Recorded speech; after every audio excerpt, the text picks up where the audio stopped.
Olá, meu querido amigo, está no ar mais um Direito e Justiça e hoje, como sempre, naquela alegria de poder trazer boa informação, informação de qualidade, informação que possa te atualizar, te inspirar, trazendo sempre aquela pessoa especial que vai dar uma entrevista aqui para nós, sempre esmiuçando a sua área de conhecimento, sempre podendo também trazer para nós uma nova perspectiva de um trabalho, de uma posição, enfim, daquilo que ela faz de melhor.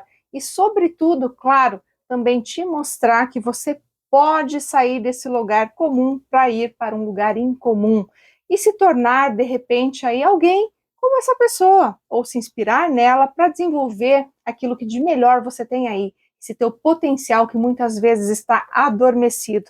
E lembre-se, é por isso que a gente está aqui, para fazer diferente, para fazer com que você possa realmente alcançar tudo aquilo que você espera, tudo aquilo que você almeja para você, tanto pessoal quanto profissionalmente. Então, gente, hoje, como não poderia deixar de ser, eu estou aqui então com essa entrevistada que vai trazer para nós aqui alguns aspectos do marketing jurídico. Ela que é uma pessoa fenomenal e trabalha nessa área, uma grande referência aqui na cidade de Curitiba e também no estado do Paraná. Além dela, que eu ainda não vou dizer quem é, também teremos as colunas do Matheus e Tiro de Castro, com a economia no Brasil e no mundo. Além disso, teremos as notícias que o Ney Daniel traz para a gente com tanta propriedade todas as semanas, e também a fala sobre o Sindicato dos Advogados do Estado do Paraná, para que você saiba cada vez mais sobre essa importantíssima instituição que resguarda aí o direito dos advogados seletistas. Além disso, também teremos as colunas de direito imobiliário para te atualizar sobre essas novidades e também sobre aquilo que de mais importante acontece nessa área tão importante do direito, né, gente? Que, como você sabe aí, tem tudo a ver com aquilo de mais importante ou algo que é tão importante para você, que é o teu bem da vida, tua casa, teu imóvel, não é mesmo? Além disso, teremos também a coluna de contratos, né, direito contratual, com o doutor Edilson Santos da Rocha.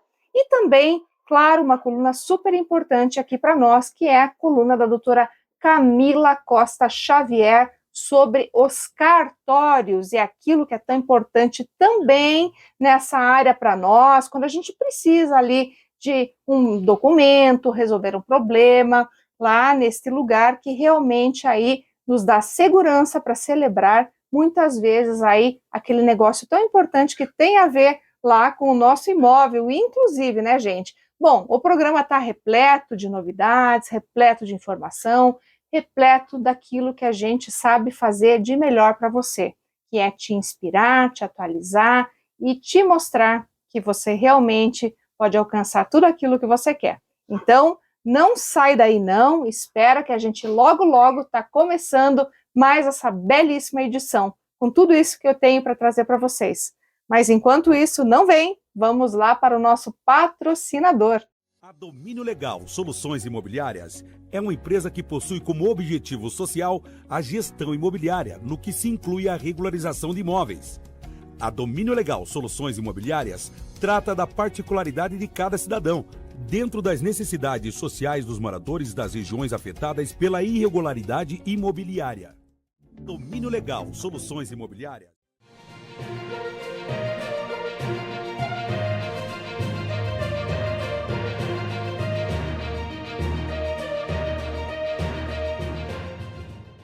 Como eu prometi para vocês, meus queridos telespectadores, telespectadoras que estão aí sempre, né, atentos a tudo que nós fazemos aqui, hoje eu estou com uma entrevistada especial aqui, que é a Gabriela Fornels, e justamente, como eu disse a vocês, trabalha com marketing para advogados, então ela é consultora de marketing para advogados. Muito prazer, Gabriela, seja muito bem-vinda ao Direito e Justiça.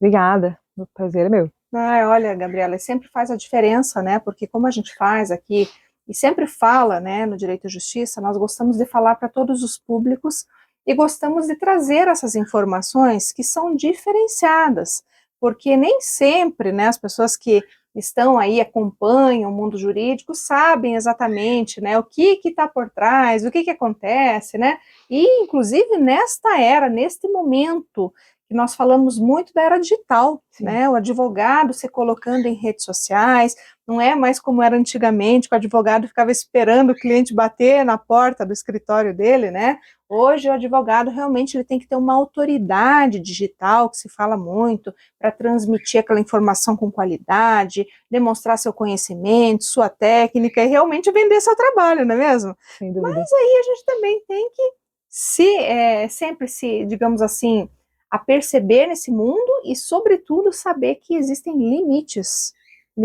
a serem respeitados, não é mesmo? Exatamente. E esse é um ponto central, justamente pela importância da relação do cliente com o advogado. Uhum. Então, a advocacia é uma profissão de confiança.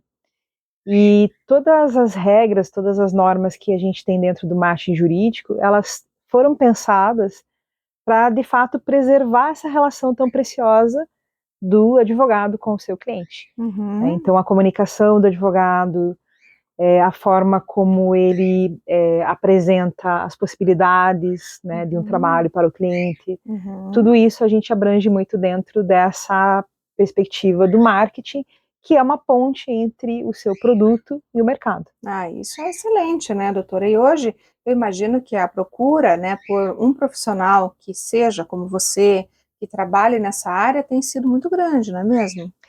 Exatamente. A gente vive no mercado com mais de 1.200.000 advogados, e essa busca por uma diferenciação, por mostrar o que você realiza, né, como profissional, passa muito pelas mãos de várias pessoas, né? Então a gente tem vários profissionais ali que podem auxiliar o escritório de advocacia e o advogado ou advogada a se posicionarem corretamente, desde uma social media, né, que é justamente esse profissional que vai cuidar da imagem digital ali do escritório, do advogado, até pessoas internas, né, dos escritórios, um gestor de relacionamento com o cliente, alguém que cuide e trabalhe dentro de relatórios que você vai apresentar no mercado.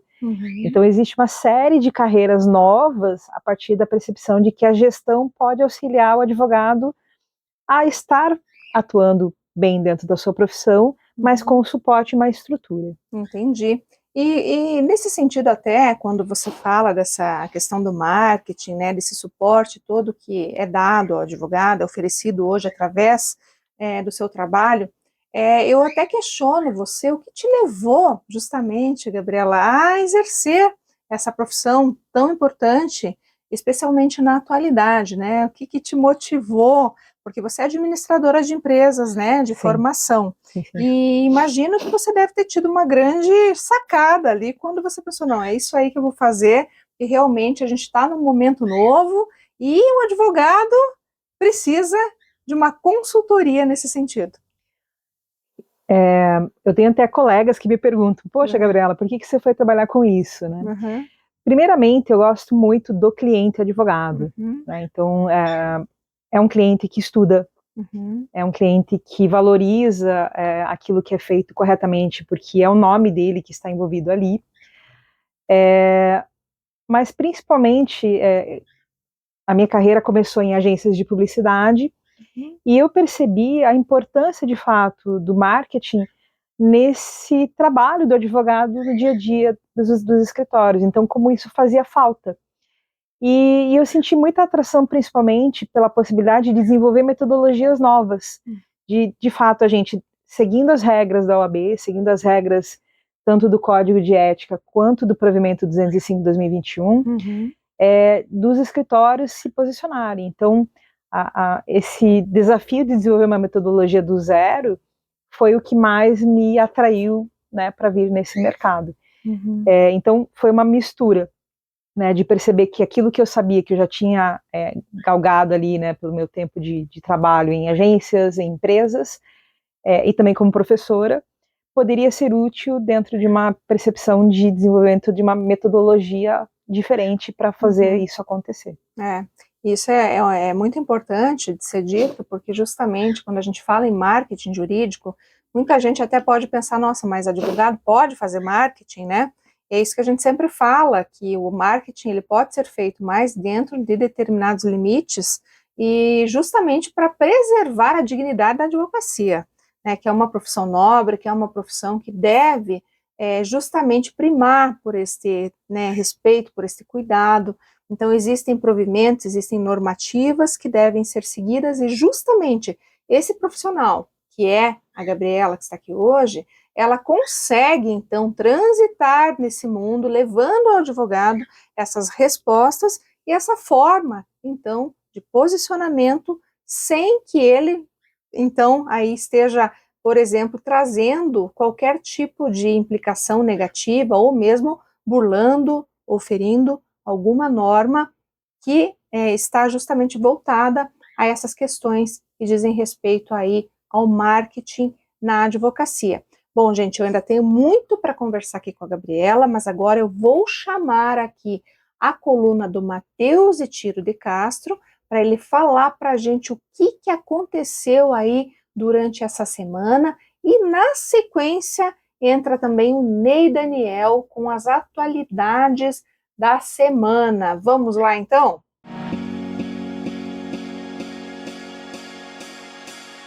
Olá, meu caro amigo telespectador, cá está nos prestigiando mais uma vez e nós falamos sobre a economia. E hoje, para tratarmos a respeito do relatório do FMI, do Fundo Monetário Internacional, acerca do crescimento da economia brasileira para o ano de 2024, apresentando uma alteração em sua previsão, aumentando-a de 2,1% para 3%, apontando aí um maior dinamismo da economia brasileira, atrelado ao aumento do consumo privado e do investimento, ao aquecimento do mercado de trabalho e também ao menor efeito das enchentes que afetaram a região sul do país. Em contrapartida, o relatório também aponta que o crescimento da economia brasileira no ano de 2025 apresentaria um menor dinamismo, uma menor magnitude em função do aumento esperado para a taxa básica de juros da economia, a taxa Selic, que, de certa maneira, acabaria desestimulando relativamente o processo que vem sendo vislumbrado de crescimento para a economia brasileira. Além disso, o relatório também aponta que a era de crescimento atual da economia brasileira estaria chegando ao fim devido ao esgotamento da demanda reprimida e aos efeitos provenientes das transferências governamentais. Na minha avaliação, tal relatório, embora apresente aspectos que são relevantes, que são realmente críveis, como, por exemplo, a questão da taxa básica de juros, do fato do crescimento dela desestimular relativamente o crescimento da economia brasileira a partir de então, na minha avaliação, ela acaba se pautando em um grande reducionismo na medida em que ela apenas considera as transferências governamentais e a demanda reprimida como fatores fundamentais do crescimento econômico da economia brasileira, ignorando, por exemplo, o crescimento da formação bruta de capital fixo, isto é, o aumento de investimentos, conduzido pelas empresas brasileiras em um período em que o câmbio estava relativamente apreciado, isto é, a economia brasileira logrou êxito em aumentar a magnitude de investimentos, aumentar a sua capacidade produtiva, justamente em função das máquinas e equipamentos estarem relativamente barateados no comércio internacional em função do câmbio apreciado. Ou seja, justamente nesse sentido, aumentou, de certa maneira, a capacidade da economia brasileira de crescer mais. Ou seja,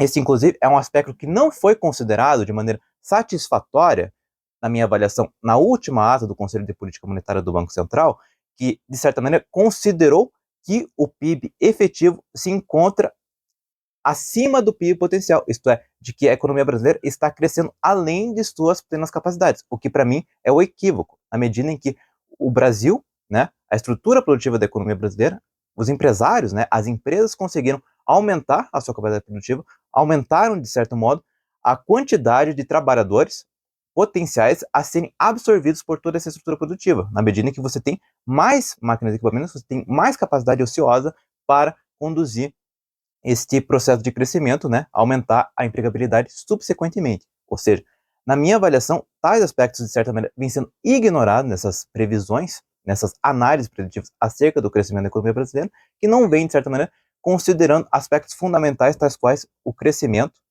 da capacidade produtiva, dos investimentos e a maneira como isso impacta, né, a capacidade que a economia brasileira tem de crescer num futuro próximo, em curto a médio prazo. Então, nós temos aí uma reflexão bastante importante que deve necessariamente conduzir para um olhar mais aguçado acerca dessas condições e não se baseando apenas nessas análises preditivas que vêm sendo conduzidas por analistas do mercado financeiro e também do FMI.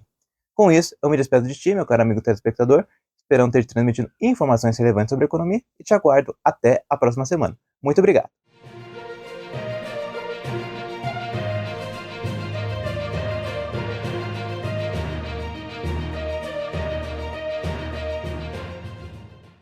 Saudações a vocês que nos acompanham aqui hoje no programa Direito e Justiça com Débora de Castro da Rocha. Agradecemos imensamente a audiência ao programa e as manifestações e mensagens que são sempre encaminhadas com muito carinho nas redes sociais do programa Direito e Justiça.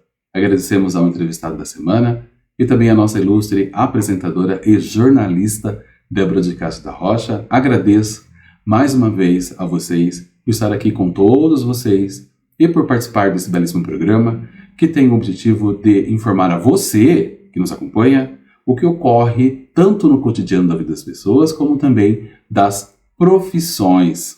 E hoje iremos informar sobre o fator decisivo na hora de escolher um imóvel, pois o preço tem sido empecilho na hora da negociação. Pesquisas realizadas informam que 2 a cada 3 brasileiros já desistiram de alugar, comprar ou vender um imóvel com medo de fazer um mau negócio por conta do preço. Na última década, apesar da oscilação econômica, manteve uma tendência de valorização. É comum que as pessoas esqueçam de ajustar o valor pela inflação, o que distorce a precificação do valor real do imóvel ao longo do tempo. Como, por exemplo, se pegarmos um imóvel que custava em torno de R$100 mil em meados de 1995 e corrigidos pelo Índice de Preço do Consumidor Amplo, que é o IPCA, hoje valeria cerca de R$550 mil. Mas aqui vem a problemática. Ele custaria bem mais que isso hoje, pois boa parte da incerteza vem da cultura em colocar um valor um pouco acima do esperado para aumentar a margem de negociação. Mas vamos lá. Na matemática de preço do imóvel, também embute outro componente, ou seja, imóvel que é igual ao terreno mais o que a construção. Pois bem, além do custo da construção, os terrenos estão mais caros no Brasil.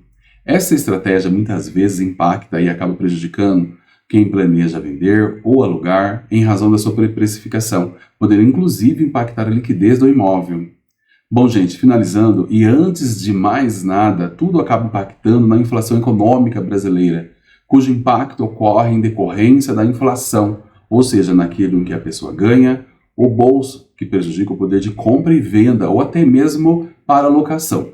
Agora, dica de ouro: encontrar um imóvel do tamanho e local desejado é coisa que muitas pessoas conseguem até fazer sozinhas, mas a identificação do imóvel ideal, pelo preço justo e com certeza de transmissão, são coisas que só podem ser garantidas por consultoria por profissionais qualificados. Para que não haja dúvidas ou prejuízos, o profissional tem a técnica aplicada para negociação e precificação justa, por índices de tabelas, por meio de pareceres e parâmetros técnicos em leis. Você sabia que comprar um imóvel mais antigo muitas vezes é necessário a aplicação de parâmetros de depreciação técnica para preço justo e tabelado? Pois é, imóvel mais antigo e conservado e bem localizado estão em alta na procura. Bom, gente, por fim e finalizando, esperamos que vocês que nos acompanham tenham gostado desta informação.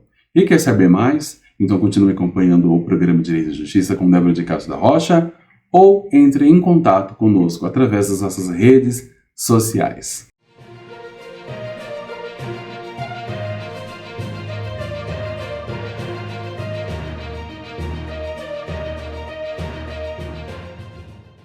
Voltamos então aqui com a Gabriela falando sobre marketing jurídico para a advocacia.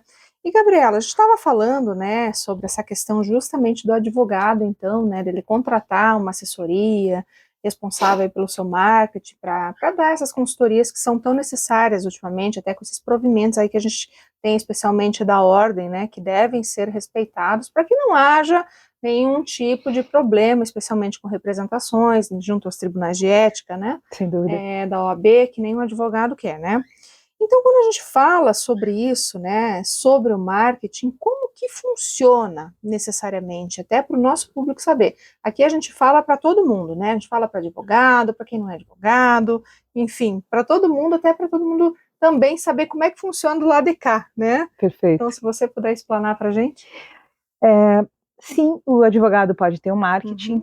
Nós tivemos recente, né, 2021, um provimento totalmente novo, elaborado pelo Conselho Federal da OAB, e o marketing, ele é visto hoje como estratégias para atingir certos objetivos. E a gente tem muito aqui na base de marketing jurídico inteligente a elaboração de produtos mais conectados com o que a sociedade está precisando. Então, não é interessante o advogado, por exemplo, vender uma área do direito, é muito amplo, né? Se você fala, olha, eu trabalho com direito sindical, eu trabalho com direito trabalhista, a pessoa entendeu 5% do que você faz. Agora, se você elabora melhor esse serviço, né, trabalha numa base de produtos modelados, pensando no mercado, e foram assim que nasceram inovações dentro do direito, como o direito do agronegócio, como um trabalho dentro do direito imobiliário que você atua, mais voltado a incorporadoras, a construtoras. Então, elaborar o seu produto, ter claro esse produto e que o mercado entenda o que você faz é um ponto de início maravilhoso. No meio, aqui numa pirâmide de marketing jurídico, a gente poderia colocar a comunicação, porque a comunicação ela é um meio de eu atingir, né, os meus objetivos, de me falar com os meus clientes, de eu apresentar os meus produtos. Muitas vezes, inclusive, o marketing ele é visto como uma forma apenas de angariar clientes novos. Mas não, ele muitas vezes é essencial para que eu mantenha esses clientes que já estão comigo fiéis. Tá? Então, a comunicação dentro de uma pirâmide aí de marketing jurídico seria esse meio. E o que está lá em cima, na ponta, né? É a marca. Então, eu preciso encarar o meu escritório e o nome do meu escritório como uma marca que está acima, que está além de mim mesmo. Né? Então, a gente até estava conversando um pouquinho agora nos bastidores sobre a questão de ego, a questão de vaidades, né? Exatamente. Então, a marca jurídica é uma forma muito interessante né, de me posicionar e de que outros advogados que venham trabalhar no escritório, eles possam ser vistos de uma forma positiva. Então, escritórios que cuidam da sua marca, que se preocupam, né, em ter, às vezes, uma ação social. Nós vimos isso muito na pandemia, vários escritórios ajudando a OAB com doações, fazendo um trabalho social em comunidades que ficaram ali desassistidas. E isso converge muito dentro de uma marca que se relaciona com a sociedade. Então, o marketing ele é positivo dentro da perspectiva dos escritórios, do advogado, a partir do momento que ele soma no produto, que ele soma na comunicação e que ele soma para a importância da marca do escritório. Legal, né? Porque também é uma questão de cultura, né? Do próprio escritório também, desenvolver a sua cultura, né? Nesse sentido. Mas e quando a gente fala sobre marketing, hoje em dia, na sua visão, o marketing, ele é indispensável ou a gente pode continuar vivendo daquela forma, esperando o cliente chegar e bater na nossa porta? É indispensável. Né? É indispensável de várias formas. Porque eu preciso ter um negócio. Né? Sim, existe o trabalho do advogado vocacionado, que vai lá e estuda, porém, para que eu tenha uma estrutura que funcione, que o escritório se desenvolva, eu preciso ter a gestão como um todo, e aí vai finanças, gestão de pessoas, e também a gestão de marketing, ou seja, é uma área dentro do escritório que eu preciso gerenciar para que ela funcione, para que ela traga resultados também. Maravilha, bom, gente. Tem muita coisa aqui para falar ainda com a Gabriela, mas a gente volta na sequência, porque agora a gente vai chamar a nossa coluna de Direito Imobiliário e também a coluna de Direito Contratual com o Dr. Edilson Santos da Rocha. Vamos lá, pessoal?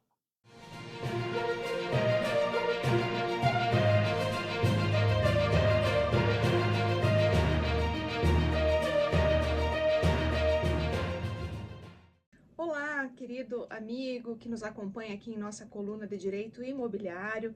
Hoje eu trago mais um tema interessante, especialmente aqui da perspectiva daquele que participa de leilões judiciais, aí, os arrematantes, né? Essas pessoas que sempre se interessam aí, nesses casos, por adquirir bens, né? Através de leilões judiciais. Gente, aqui eu faço realmente aqui uma grande... eu chamo a atenção de vocês, né? Frisa esse aspecto, porque aqui a gente está falando de leilões judiciais, tá? Inclusive, essa coluna de hoje, ela vem de encontro com muitas dúvidas que me são submetidas durante a semana, aí, nos casos que realmente chegam para nós, justamente aí pela coluna, né? E sempre me questionam, mas Débora, eu participo de leilões, e aí no momento lá de arrematar, me dizem depois que eu tenho também responsabilidade pelos créditos tributários, né, que são referentes aí ou que incidem, né, sobre o imóvel. Isso realmente é assim, não é? E daí quando a gente para analisar o caso, realmente, né, a gente sabe que os editais dos leilões, eles acabam impondo ao arrematante essas obrigações, no sentido que o arrematante realmente seja o responsável pelo pagamento desses débitos tributários. Mas fato é, gente, que nós tivemos uma recente decisão agora do STJ definindo novas regras para os débitos tributários em leilões judiciais. E fixou, então, nesse sentido, a tese de que é inválida a previsão em edital de leilão atribuindo a responsabilidade ao arrematante pelos débitos tributários que já incidiam sobre o imóvel na data da alienação. Então, você, eventualmente, que pratica ou participa, né, de leilões judiciais, saiba que agora nós temos essa grande decisão judicial que vem em benefício dos arrematantes, no sentido de dizer que, muito embora, claro, o CTN já assegure, né, que há subrogação do crédito ao preço praticado ali, né, na asta pública, tem-se que este valor do crédito tributário ou do débito, a depender aí do ponto de vista, vai ter que estar contido já no valor que foi utilizado para a apresentação do preço, ou seja, aquele valor que vai ser ou pelo qual será arrematado o imóvel, vai ter que então se prestar ao pagamento desta dívida tributária.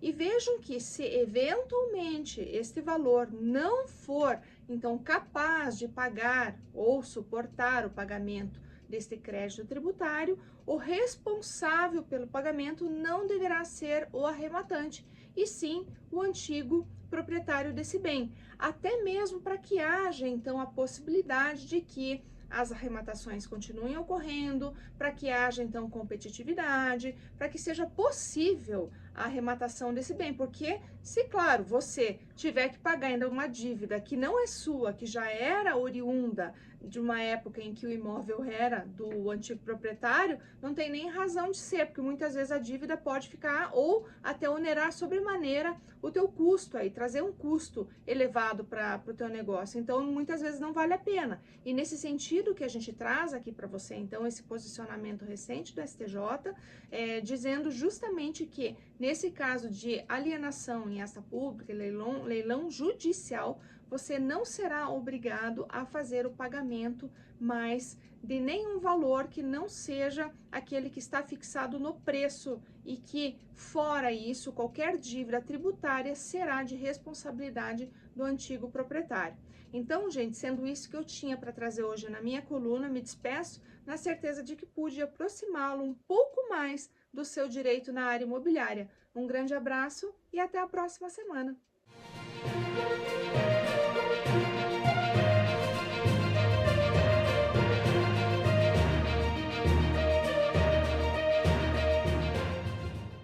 Senhoras e senhores, sejam bem-vindos a mais um episódio da coluna Direito Contratual aqui no programa Direito e Justiça. Meu nome é Edilson Santos da Rocha, sou advogado entusiasta do direito contratual. Estou aqui para compartilhar um pouco de conhecimento sobre o tema autonomia da vontade e função social do contrato.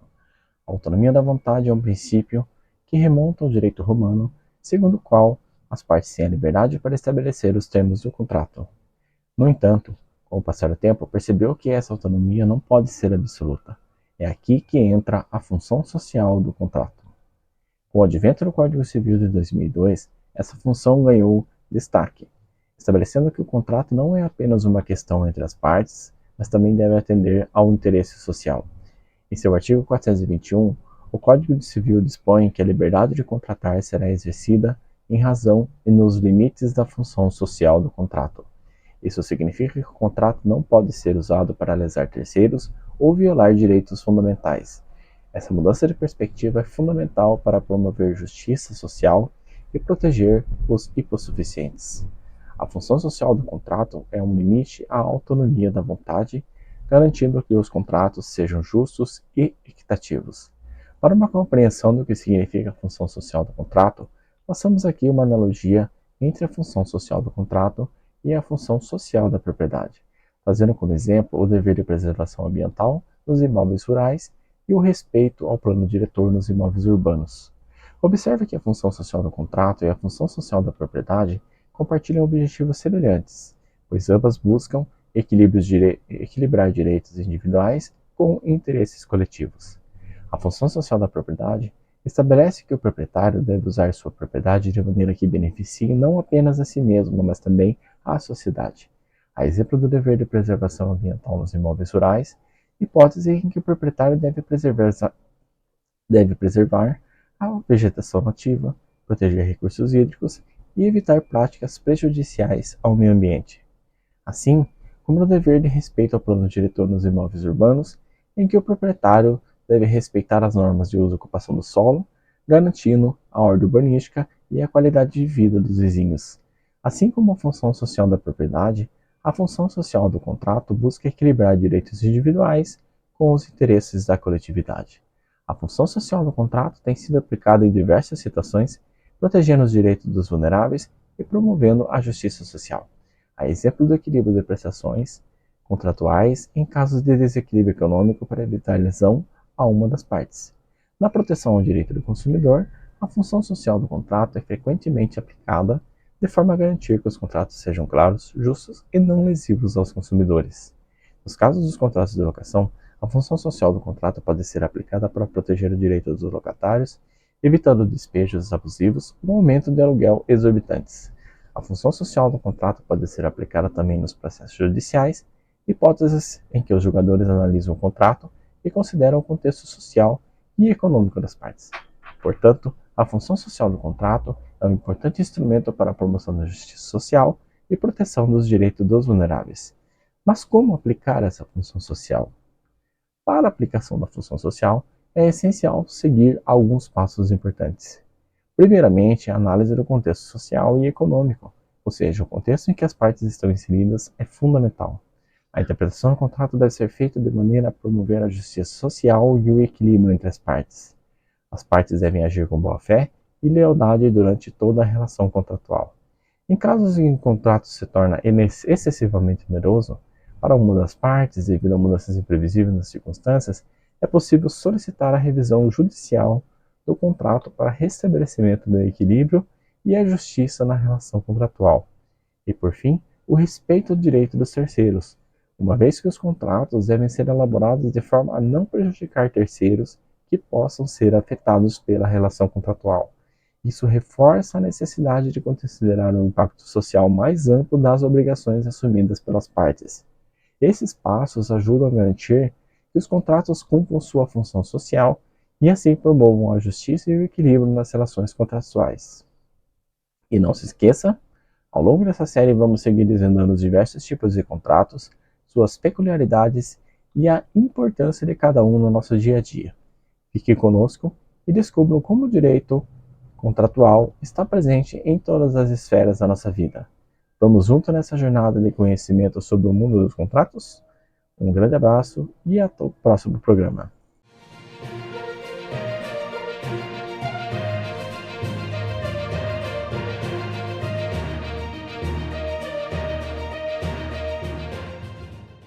Bom, pessoal, voltamos então aqui com tantas dúvidas acerca desse assunto que é instigante e realmente aí nos chama a atenção porque a gente vive num novo momento, né? A gente sempre fala que a advocacia hoje ela exige muito mais do profissional, seja em relação aos estudos, às especializações, porque as áreas elas ficaram cada vez mais complexas, o advogado não tem mais como dizer que faz tudo, porque não faz, as áreas específicas já são complexas por si só, até dentro das áreas existe a necessidade muitas vezes do advogado se especializar, e nesse sentido até de buscar uma assessoria, uma assistência, uma consultoria, que seja aí justamente voltada ao marketing jurídico, né? E quando a gente fala do marketing, você já falou muito bem para nós nos blocos anteriores, Gabriela, que é muito importante, na verdade, hoje em dia é indispensável. Sim. Mas se a gente pensar nesse marketing, né, que deve ser tão bem feito, mas e se eventualmente não for tão bem feito assim, se acontecer um problema no meio do caminho, qual é a consequência disso para o advogado? Principalmente no digital, nós temos algumas situações que são perigosas, né?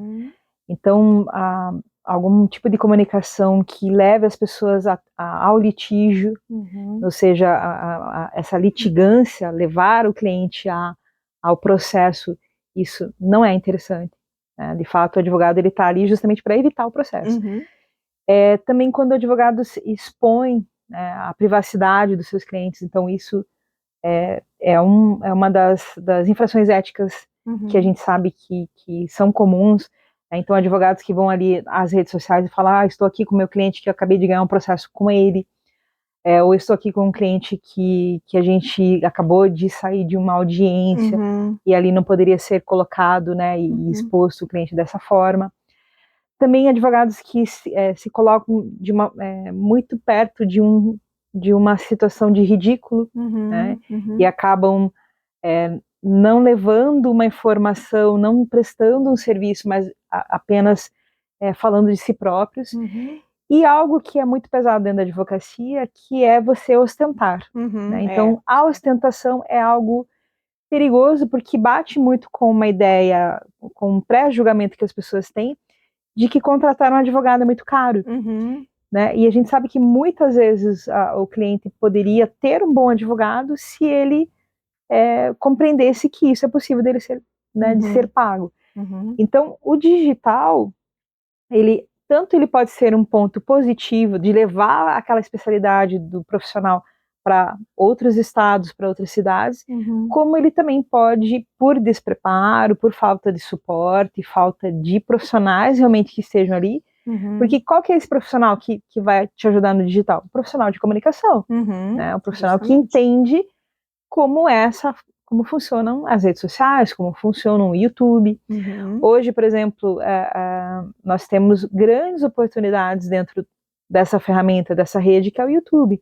O YouTube, ele é uma rede de conteúdos mais estruturados, de eu debater, de repente, numa live com um outro especialista em matemática, de ter um podcast, e pouco é explorado. Sim. Né? Então, às vezes, você tem mais advogados indo para um TikTok, que é justamente um vídeo que às vezes precisa ser muito rápido, muito engraçado, ao invés de você ter uma utilização de um YouTube que, inclusive, ele aparece nas buscas de Google. E por que o YouTube aparece nas buscas de Google? A resposta é mais simples do que se imagina. O YouTube é uma empresa da Google. Né? E o Google quer que o YouTube apareça, que ele seja divulgado, né? exatamente. Fique em ascensão. Então, o digital, ele pode ser tanto uma janela para clientes que você ainda não tem, como ser uma forma de você se expor negativamente e acabar sendo ruim para o escritório e ruim para aquele profissional. Sim, eu acho que também não existem muita noção de limites, né, quando a gente vê algumas exposições assim, né, especialmente quando você falou da ostentação, né, eu acho que é ruim tanto para advogado quanto para a classe de forma geral, né, porque daí você também cria uma falsa ideia de que toda advocacia, ou que todo mundo, ou que é fácil, né, se tornar ou ter, enfim, você vende uma imagem muitas vezes fantasiosa, porque a internet está aí para isso também, né? Sim. Vender uma imagem que imagem montada. não é real, Exato. né? E uma imagem de que a pessoa é super bem sucedida, mas na verdade não é, e a gente vê isso em outras áreas também, para instigar ou para tentar vender justamente um serviço porque passa ou representa que é muito bem sucedido, né? O que também acho que é um engano e acaba também induzindo em erro essas pessoas para a contratação. especialmente aí quem tem um poder econômico maior, que pode realmente gastar com honorários, de repente, né? Algo nesse sentido, né, que a gente está tentando exemplificar aqui para tornar as coisas mais fáceis, né, e mais compreensíveis. E acho que a gente poderia falar de um exemplo positivo. Aham. Recentemente eu estava fazendo um planejamento editorial para um cliente e nós acabamos decidindo ali no plano dele de comunicação que iríamos trabalhar muito com famílias que estivessem no momento de inventário. Uhum. E aí a gente começou a colocar esses conteúdos informativos, falando, olha, o que acontece se seu filho não está preparado para assumir o negócio, que está sendo inventariado ali, numa sucessão. E rapidamente a gente começou a receber umas perguntas muito legais. Uhum. E teve uma pessoa que, vendo ali um conteúdo do advogado, ela mandou a seguinte questão, ela falou, olha, a minha família precisou fazer inventário, meu pai faleceu, nós fizemos toda a documentação e tudo, porém hoje eu sinto que meus irmãos não estão seguindo aquilo que está ajuizado, que está ali no documento de inventário. O que eu faço nessa hora? Uhum. Eu achei tão interessante porque ela realmente estava preocupada e entendendo a importância daquele documento do inventário que ela assinou, Uhum. que os irmãos assinaram e que eles não estavam, que aquilo não estava sendo cumprido. Então, ela viu justamente o advogado como um defensor daquilo que é o correto, Uhum. daquilo que está equilibrado entre as partes ali. Então, a gente ficou muito feliz de ver essa resposta tão rápida das pessoas, porque justamente esse era o nosso objetivo, Uhum. né, de Legal. mostrar o quão importante é esse momento do inventário, o quanto isso pode unir a família ao invés de Afastar. separar. Uhum. Então, o advogado utilizando corretamente o digital, ele pode, de fato, prestar um serviço às pessoas, Uhum. pode deixar as pessoas mais confortáveis de contratar, ou conhecedoras mais dos seus próprios direitos. Isso. Então, a advocacia se aproximando das pessoas através do digital e tendo um marketing bem planejado, ele auxilia toda a sociedade, porque ele consegue cumprir a sua função Uhum. social, que é essa. Exatamente, até porque, né, o advogado é aquele que é um dos responsáveis pela administração da justiça Sem e deve dúvida. ter muita responsabilidade na hora de informar, especialmente como você falou, né, está tratando de um direito sucessório, inventário, que é que vem ali, advém de um evento pós-morte, né, que a gente sabe que é pesado, a família, Traumática. né, tá traumatizada, tá todo mundo ainda vivendo aquele choque, né, e de repente ter que sair para um momento de inventário. Então, tem que ter esse cuidado, né, tem que ter esta cautela para tratar disso, para que realmente não torne esse momento ainda pior do que ele já é, né, que é um evento natural, a gente sabe, mas deve ser justamente bem cuidado, com bastante, né, digamos, tranquilidade, para que não seja aí ou haja aí digamos assim, uma tentativa de se aproveitar dessa situação que realmente é difícil para todos, né? Então, acho que esse cuidado que você vem promovendo nesse teu trabalho realmente tem feito muita diferença, né, Gabriela, na vida dos profissionais e também daquelas pessoas que dependem dos advogados para resolver seus problemas, né? É muito legal quando você percebe que, havendo um trabalho bem estruturado de marketing, o cliente do advogado, ele é favorecido. Uhum. Né? Então, o marketing dentro da ética, dentro dos preceitos, das normas que a gente sabe que devem ser seguidas, ele é positivo. Então, eu tenho, de fato, esse posicionamento. Eu não vejo as regras como ruins, Uhum. pelo contrário, eu vejo as regras como necessárias para que exista um marketing sustentável, né? E qual que seria o contrário extremo? Seria uma mercantilização muito profunda, que seria esse mercado que a gente vê quase lá nos Estados Unidos. Isso, né? Placas e outdoors. Outdoor. Em cima de táxi, né? Tem a placa do escritório do advogado, né? E um sistema de informações ruim, né? Então, a gente sabe casos americanos, a pessoa se acidentar no trabalho, 5 minutos depois ele recebeu uma ligação de advogado. Né? Então, não é isso que a gente deseja de fato um trabalho de posicionamento, como eu falei, de marca, de comunicação e de produto inteligentes. Né? E a ferramenta do digital, assim como a ferramenta de eventos, materiais bem estruturados, isso tudo pode somar para que eu tenha. Agora, eu preciso de estruturar, eu preciso realmente contratar consultoria, contratar agência, fazer com que isso seja bem feito, né? Porque senão realmente e acontece muito, às vezes os escritórios iniciam um trabalho, né, começam ali uma conta de Instagram, ou fazem um trabalho, fiz um evento lá 2 anos atrás, depois não fiz mais. Tem um Instagram, eu fiz 2, 3 vídeos, parei, né? Então isso também acaba sendo complicado, porque quem vê, né, aquele profissional acaba falando, mas então quer dizer que ele não está mais trabalhando, quer dizer que ele parou de fazer o que ele estava fazendo antes. Então tudo que se inicia, a gente tem que ir muito em cima justamente daquilo que eu consigo manter. Eu consigo manter uma sistemática de comunicação no Instagram? Consigo. Então eu vou fazer um Instagram. Eu consigo ter um trabalho de vídeo bem estruturado, vídeos bons, né, de uma captação de áudio e som legal? Eu posso fazer um YouTube. Eu consigo escrever artigos para empresas ou para departamentos jurídicos que são clientes do meu escritório, então eu vou fazer um LinkedIn.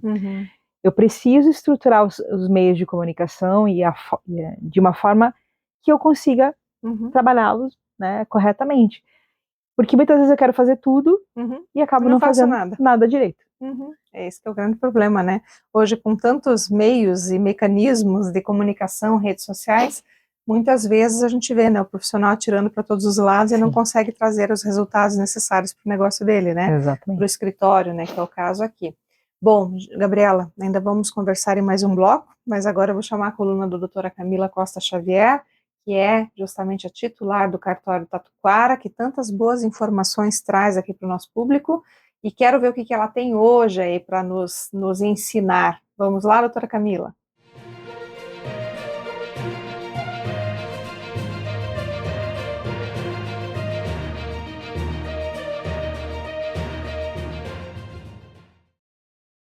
Olá, eu sou a doutora Camila Costa Xavier, sou tabeliã de notas e registradora civil das pessoas naturais da comarca de Curitiba, estado do Paraná.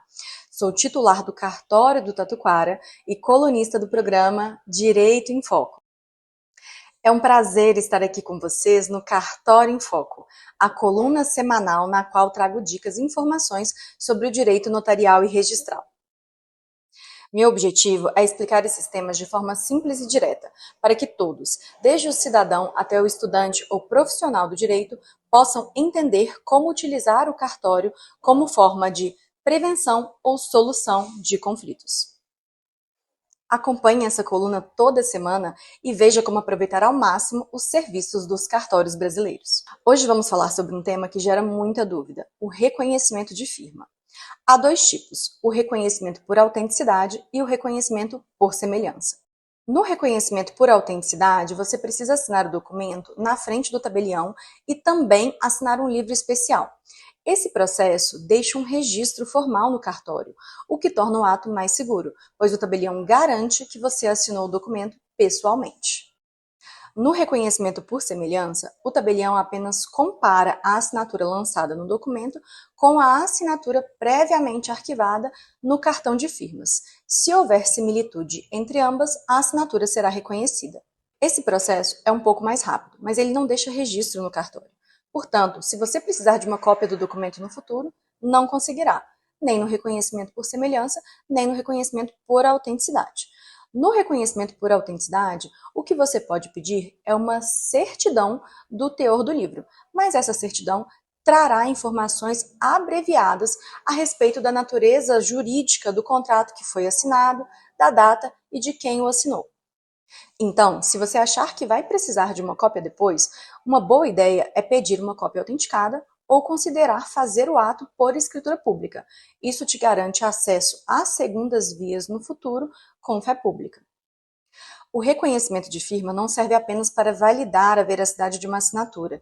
Ele também pode funcionar como uma prova oficial da data em que o contrato foi assinado.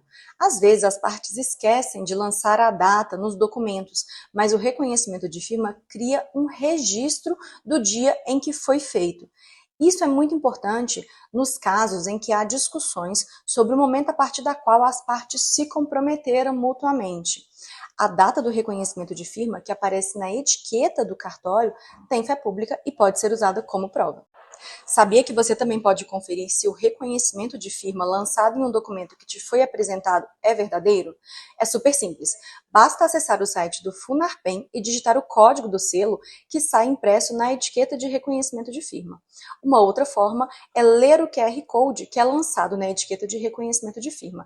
Ele irá te direcionar para o site do Funarpem, no qual você poderá lançar o código do selo e verificar a veracidade daquele documento.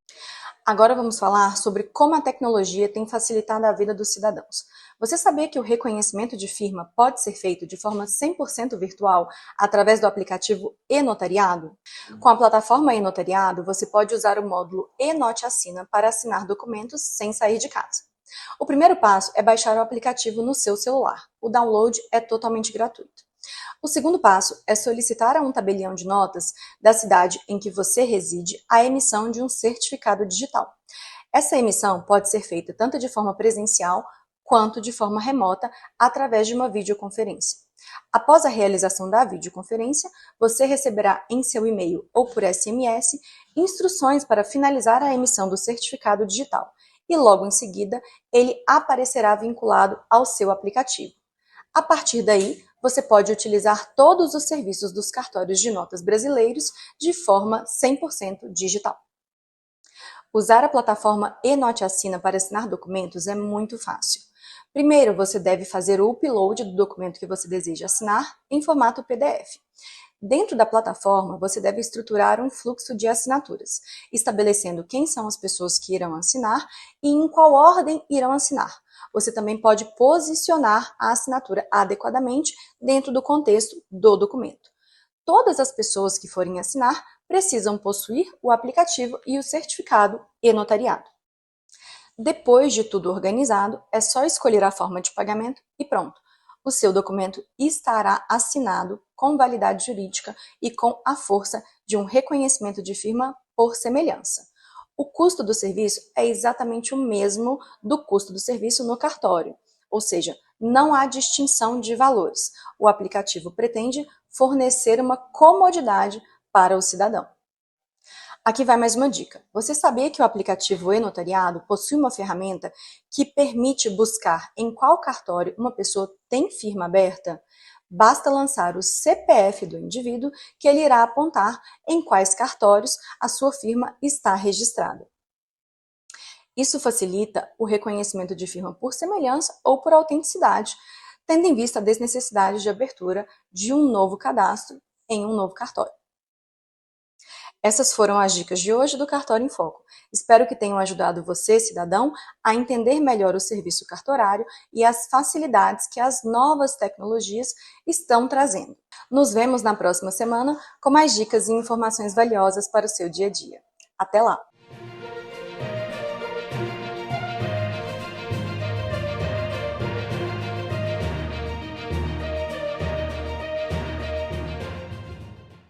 O SINAP, Sindicato dos Advogados do Estado do Paraná, foi instituído em 2 de dezembro de 1988, com o propósito em defender a classe de advogadas e de advogados no Estado do Paraná.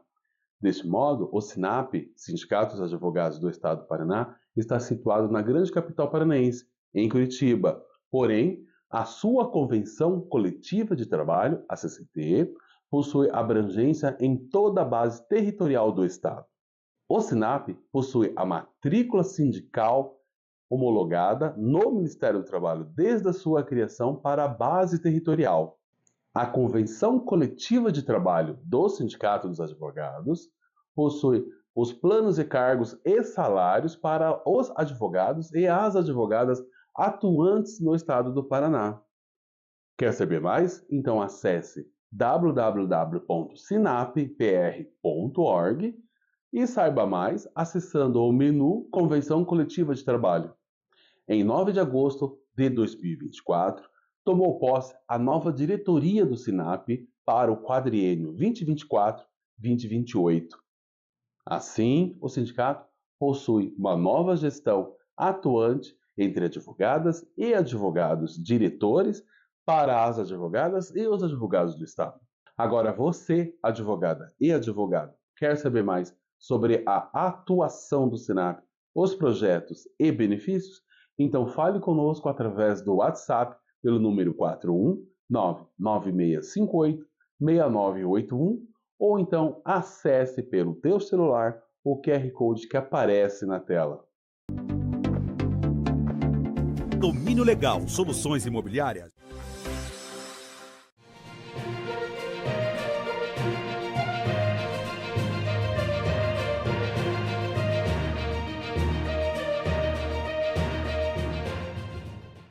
Bom, voltamos então com a Gabriela aqui com o nosso último bloco.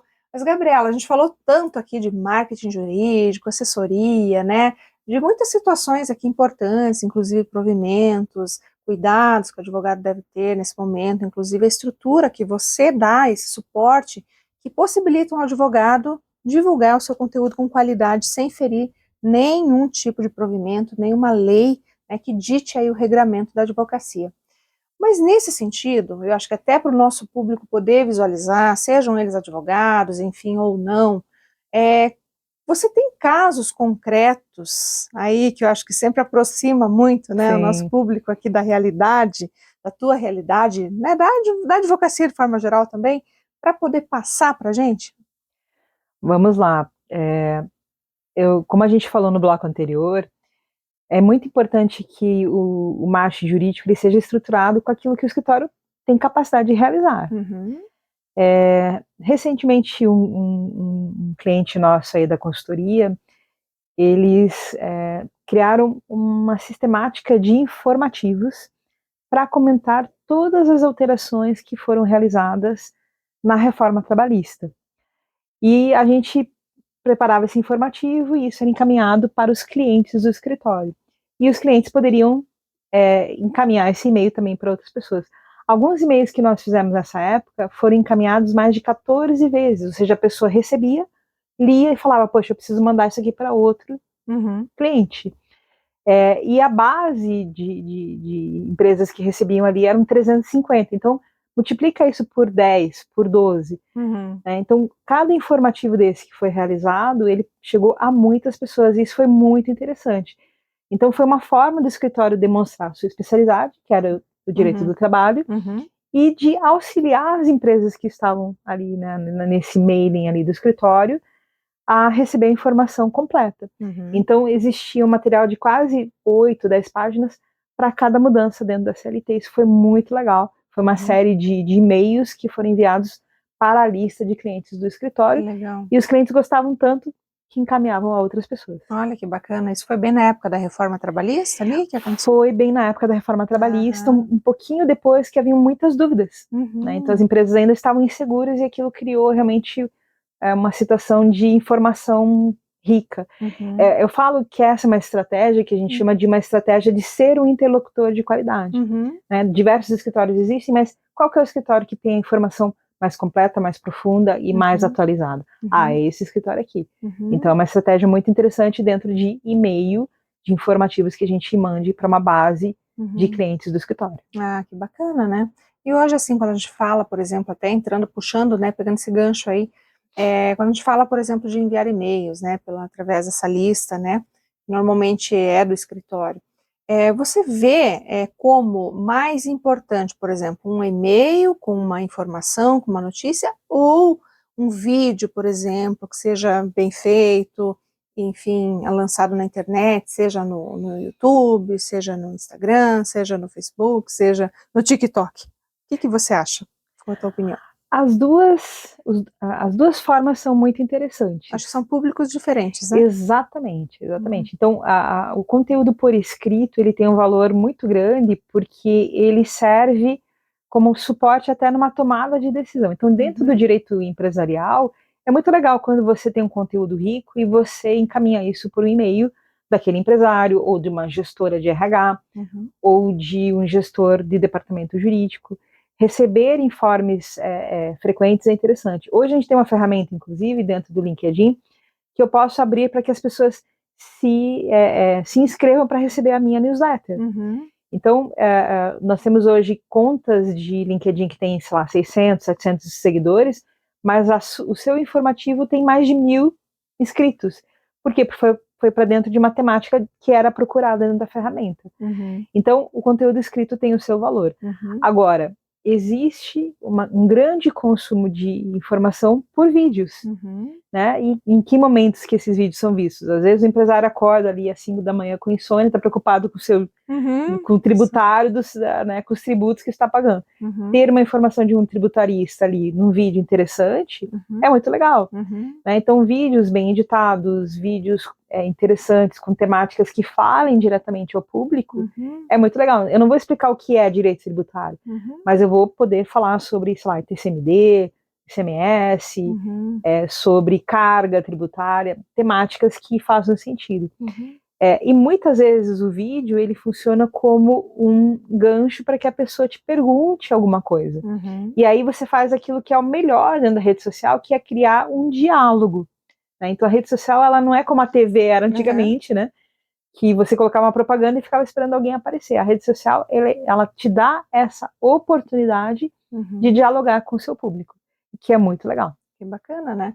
Então a gente tem várias formas aí de comunicação hoje dentro desse marketing, né, jurídico que é feito, e basta entender qual é a mais importante para o teu caso, e até assim, entender quais, né, talvez até sejam as ferramentas necessárias, porque às vezes não é uma só, são várias, né? Depende do público, depende do escritório, vai depender muito ali daquilo que você vai analisar no caso concreto, não é, Gabriela? Porque não tem uma fórmula mágica, né? Não. Acho que é caso a caso, né? E essa é a magia, e é o que eu gosto muito de fazer com cada cliente. Por quê? Porque escolher um meio de comunicação principal, escolher um posicionamento que você queira ser lembrado, isso encurta muito o caminho para você atingir o cliente que você quer. Então, eu vejo que a grande função de um marketing jurídico é encurtar esse tempo, ou seja, que mais rapidamente, através de técnicas, através de metodologia e de estratégias, eu atinja o cliente que eu quero atingir. Né? E eu posso, em 5, 6 anos, olhar para essa carteira de clientes e falar assim, poxa, que legal, agora eu estou com os clientes que eu quero ter aqui. Né? Que eu sempre quis. Que eu sempre quis, exatamente. Então, esse é um ponto de trabalho, de fato, escritório a escritório. E às vezes entra um sócio diferente no escritório, pronto, já muda a comunicação. Muda tudo. Né? Então isso demonstra o quão personalizado também tem que ser as estratégias. Tinha um escritório do Rio Grande do Sul que eles tinham uma atividade muito interessante lá, eles trabalhavam para servidores públicos. E eles tinham uma base de 3.500 clientes. E mensalmente eles faziam um pequeno evento no escritório, sempre tinha um chá, um café da manhã, com conversa, exposição de temas. Era muito interessante o quanto as pessoas vinham para esse evento, né? Então, a comunicação era muito assim, convidando as pessoas e falando qual era a temática. E teve uma vez que o escritório chamou ali uma quantidade de pessoas, e as pessoas que não puderam vir pediram desculpas e perguntaram se elas podiam vir no próximo. Então, olha que marketing bacana, envolvente, né, de trazer ali aquela identificação do cliente com o seu próprio escritório. É tão gostoso, né, quando o cliente fala assim, minha advogada, meu advogado. Meu advogado, exatamente, porque é a confiança que é criada, né, o laço que se cria, né, não adianta. Mas e, Gabriela, até quando a gente fala sobre isso, por exemplo, né, o marketing jurídico hoje, contratar uma assessoria, uma consultoria, ela está direcionada unicamente para o grande escritório ou para todos os escritórios de todos os nichos, áreas, enfim? Como é que funciona? 95% da advocacia no Brasil tem, né, menos de 5 sócios. Então, se nós estivéssemos criando marketing apenas para os grandes escritórios, a gente teria só 5% da advocacia no Brasil, não seria inteligente da nossa parte. Então, de fato, existem, obviamente, consultorias e agências de publicidade para todos os bolsos. Porém, é muito interessante a gente trabalhar dentro de uma base de escritórios de menor porte, porque esses escritórios vão crescer, vão se desenvolver e vão, que é um termo muito nosso, né, de marketing, nichar, né, trabalhar em certos nichos específicos. Então, sim, acredito que existem tanto profissionais como eu, e também agências para todos os tamanhos de escritórios, mas, de fato, a grande maioria dos escritórios do Brasil são pequenos, né? Então o marketing ele tem que o marketing jurídico ele tem que estar acessível aos pequenos escritórios. Então eu vejo como positivo desde o escritório, né, que está começando ou ainda é pequeno, que ele tenha uma busca de uma profissionalização, né, que busque profissionais ali que auxiliem. Maravilha. Bom, Gabriela, eu teria muita coisa aqui para conversar com você, né, porque a tua área é muito, né, repleta realmente de assuntos e temas que podem aqui ser explorados ao seu máximo, mas o nosso tempo, infelizmente, é limitado, né? Bom, meu público, eu agradeço mais uma vez por você estar conosco, pela sua audiência, por sempre realmente prestigiar o nosso programa que é feito com muito carinho para você, pensado em todos os detalhes para que você possa cada vez mais não apenas conhecer, né, o direito, a justiça, mas também possa se inspirar nas pessoas que estão aqui. Então, gente, te espero na próxima semana. Um grande abraço e até lá!